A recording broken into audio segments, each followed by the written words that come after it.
Good morning, everyone. My name's Elizabeth Antonis, and I will be explaining my picture that I have chosen. So as you can see, the picture contains some children or adults. What it represents to me is community.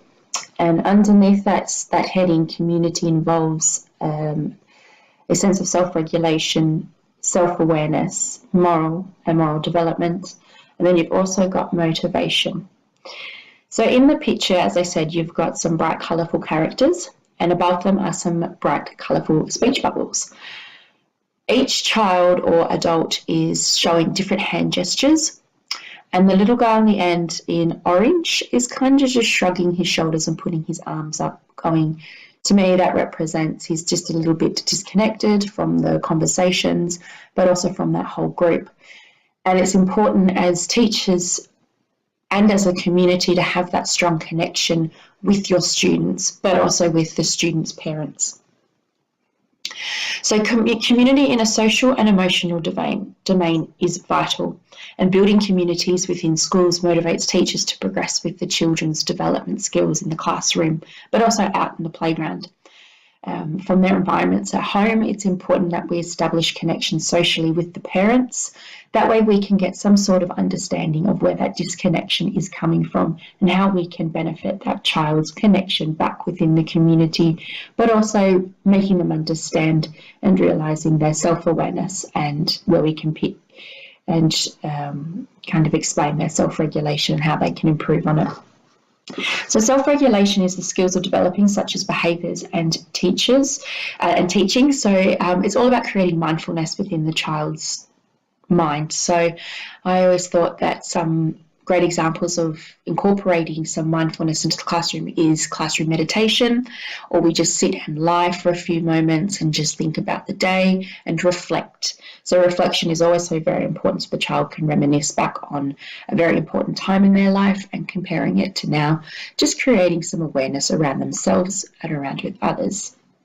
Self-awareness, again, is the conscious knowledge of one's own character and feelings. So allowing that child to understand who they are as a person. It's quite a broad topic, but allowing them to understand who they are and where they see themselves come next year or just in the present future. Motivating is a reason for acting and certain of behaving in a certain way. So motivating children is important. So the picture as well, you can kind of see with the colours and everything above them, the colour speech bubbles are coming from that colour of the character. So they're all motivating one another and they're all working together, questioning and having open discussions. So as a teacher and a parent, it's important to create a comfortable environment for that child where they can open up and kind of share what they're feeling and what motivates them, but also as a teacher we can reflect back on that and how we can help motivate that child more. So a great way to motivate children in the classroom would be class prizes, raffles, anything that's a positive reinforcement for them. So encouraging good behaviours throughout the week or throughout the day. The child is then rewarded with either a sticker or a raffle. In my classroom we had raffles, so throughout the week if we did good with certain work or certain activities or took initiative on our own to clean up and pack up any arts and crafts, we would then get a raffle by the end of the week. That raffle would go towards, it would accumulate points with the amount of tickets we got, and we would get a prize at the end of the week, and then also at the end we would all be read a story. It's also important to have, obviously, parent-teacher interviews.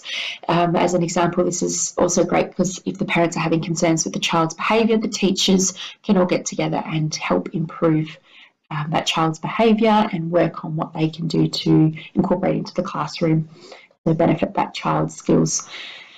It's also important looking on moral development as well, letting that child have some morality in the classroom. It's a part of their cognitive development. So Kohlberg's theory of, I think it was level 2, the pre-conventional morality. So stages 3 of punishment and obedience, as I previously stated, having the obedience comes with punishment. So obviously time out or telling a child they can't do something in the classroom.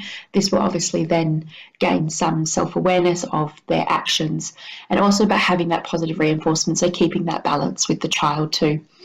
So as my picture, as I stated, I've got colours, and that child, they can also help that child in the orange. Maybe they could figure something out to kind of get that child back connected within his classmates, with his parents, and in any environment that he comes across.